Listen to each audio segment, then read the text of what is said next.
Wal washmu. Washm ini apa sih? Tato, menato diri. Ini kita sudah tahu hukumnya jelas ya, bahwa itu tidak boleh. Jangan pernah mengatakan nggak apa-apa Ustaz, badan saya. Kalaupun ada biaya uang saya, kenapa dilarang? Masya Allah. Yang ngomong seperti itu tidak mencerminkan iman dalam hatinya. Kalau dia punya iman, dia harus tahu dan sadar dong bahwa dia adalah makhluk yang tercipta dari ketiadaan. Asalnya tidak ada, kemudian Allah adakan sehingga menjadi ada.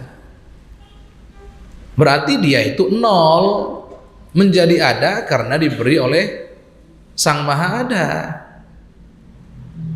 Berarti kalau begitu kita ini ada yang memiliki. Yang memiliki bukan diri kita tapi Allah Subhanahu wa ta'ala. Jadi kita punya pemilik.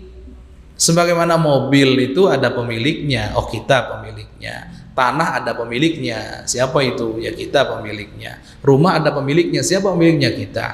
Kita juga ada pemiliknya, siapa itu? Allah Subhanahu wa ta'ala.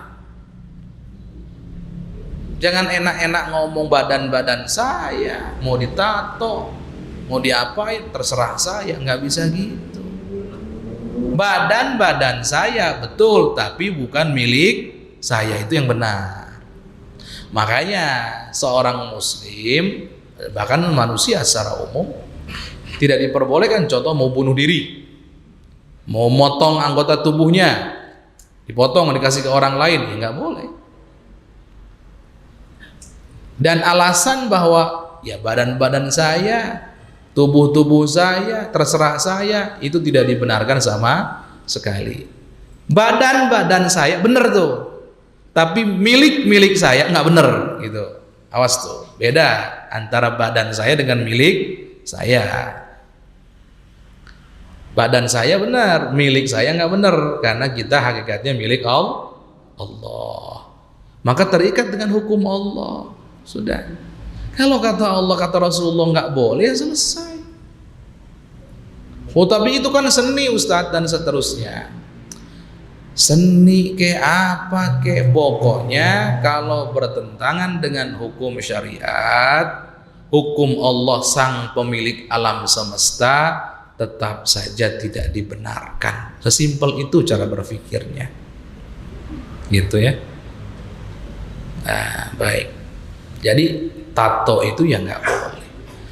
Menato sudah total nggak boleh. Menghapus tato bagaimana? Ini adalah perkara lain.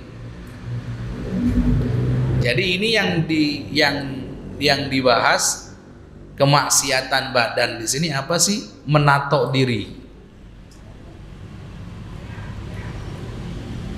Kalau menghapus tato bagaimana? Hukum asalnya ya harus. Ini hukum asalnya. Cuma ada syarat dan ketentuannya.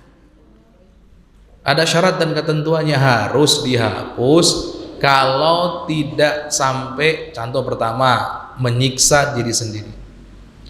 Jadi harus dicari cara yang sekira-kiranya cara tersebut adalah tidak menyakiti diri sendiri, karena kita juga tidak diperbolehkan nyakiti diri sendiri.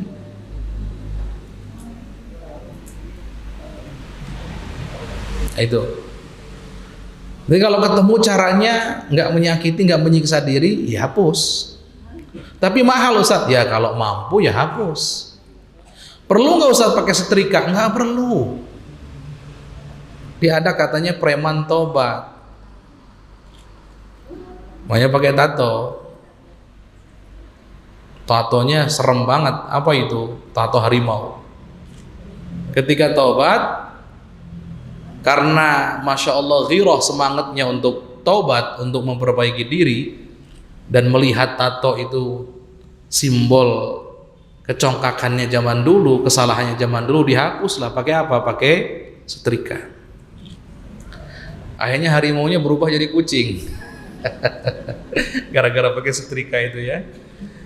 Masya Allah. Nggak perlu begitu, nggak, itu nyakiti diri, nggak. Itu nyiksa diri, nggak. Tapi sekarang katanya ada pakai laser dan seterusnya, itu bisa menghapus dan tidak begitu sakit. Nah, itu boleh dilakukan. Itu pun kalau punya uang, ya, kalau punya biaya.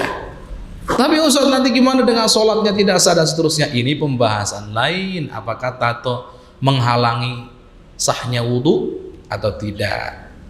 Nanti itu ada pembahasan. Tergantung. Emang tintanya ada di mana? Oh, di bawah kulit. Berarti kalau kulitnya aman ya. Kalau begitu selama airnya bisa ngalir di kulit tersebut, berarti tidak masalah. Gitu ya. Ini masalah tato ini. Menatonya tidak, sudah. Menghapus tato, lihat situasi dan kondisi. Jika mampu tanpa menyiksa diri, hapus deh. Ini diantara syarat saja kami sebutkan, masih ada syarat-syarat lain. Gitu ya, insya Allah. Jadi yang sudah bertato-tato, kok pengen tobat, pengen hijrah, sudah hijrah saja, nggak langsung dihapus tatonya juga nggak apa-apa. Walaupun lebih baik dihapus dengan syarat yang disebutkan tadi, jangan sampai menyiksa diri. Itu ya, insya Allah.